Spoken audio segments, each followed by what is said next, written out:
Hello, folks. You're back with Diatestron and the Tubby Muffin. We are the Co-op Bros, and this is the post-game rant from our Warhammer Empire versus Orcs. The It was battle did not a not great go battle. We well. used a historical strategy, which I've got here on the map. We reset the map to show you folks, but essentially this old school tactic involves taking all your infantry units in a nice big square around everything, and putting your heavy hitter cavalry, like guns or cannons, if you want to get serious about it, in the middle, and then the guns and cannons in the middle shoot out at everything on the perimeter as it comes in, and everybody in the middle just sort of, or everybody around that just sort of protects it. Well, against goblins, Tubby, I don't know that works all that well.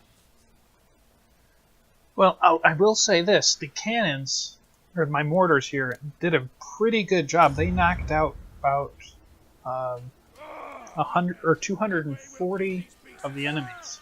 Yeah, so they definitely did the bulk of the damage, which I think we knew that was coming too, because that was the strategy. That Yeah, you did. Your guys did hold out against 140 of them. You got 140 kills. right? They had a pretty large group, and I think we saw, and we didn't go back to look through the video to check, but I think we saw the cavalry side of things. It worked very well. As soon as the cavalry hit these spear lines, they just kind of slowed down and got caught up and weren't able to do much. But as soon as the goblin orc infantry line slammed into us, it just evaporated.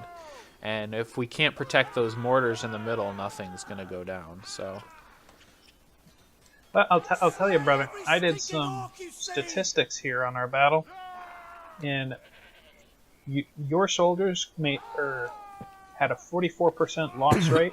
So you lost 44% of your soldiers there. And you had 900. Historically, a battle of that magnitude could be like the end of the war. Like just a 44% loss. If this was the bulk of our forces, losing 44% might mean that we actually surrender because we've lost so many. I mean, yeah, depending on the strategic situation.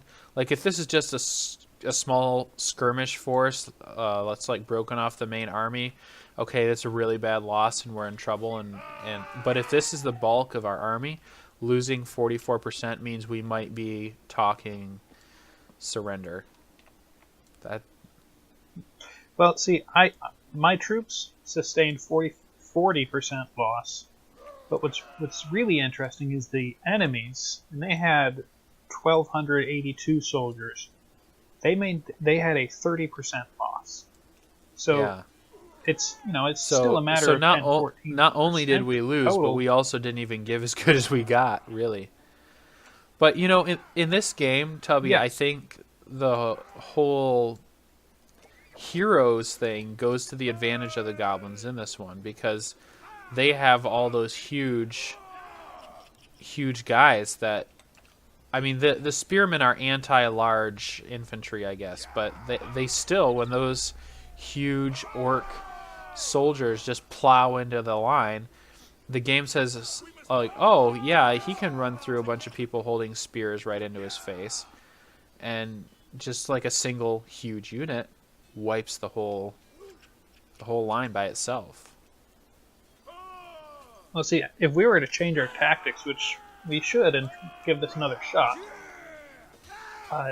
what we should do is, instead of having a lot of spearmen, we do instead of two lighter units, two lines of lighter units, we do one line of maybe the halberdiers, higher level possibly units. They're supposed to be good at holding a line, and I think they also have the advantage on large units too. But we could also knock back half the soldier you've got and give XP level ups to. Yeah, I think that's a good strategy. No, I do like the Total War games. I think they're really cool. I like trying to reenact these historical battles. I'm a history major, history teacher. I love doing that. But The whole concept of hero units and some of the epic units in this game and flying units just sort of break the strategy. And you would not, I think personally, if you were in a world like this Warhammer Fantasy world, where you've got giant tank units like the orc bosses and flying units like vampire bats, for instance, that are in this game, you are not going to be using these same line tactics that are used throughout our history. Like if it's See, for Rome Total War, Right. these tactics work great because there's not big units besides maybe elephants, and they still follow the normal convention of cavalry. Yeah, so I think if we were to really actually need to fight in a world where we're going to face a giant orc, we wouldn't be standing in a row of soldiers to let the giant orc blast through and destroy our heavy gear. It would be a totally different type of warfare than this line battle type stuff. But it's still fun, and Well, you still do have to change your tactics for the game. This yeah, one and I think that's why too you hear so much about people who play it online just doing sort of hack lists or like the same. I mean, there's videos out there like top 5 cheater lists for Warhammer. You'll search that and you won't find anything now. But I've seen the videos about this game where like you just end up taking this certain set of units and automatically win every time, basically.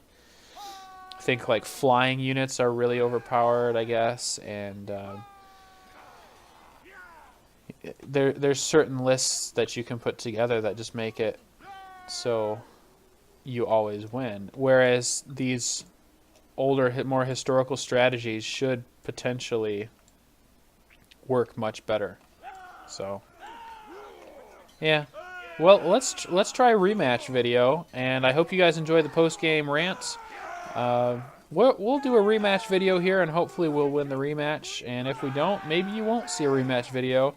But either way, we've been the Co-op Brothers. I'm Diatessaron, and with me is my brother, the Tubby Muffin.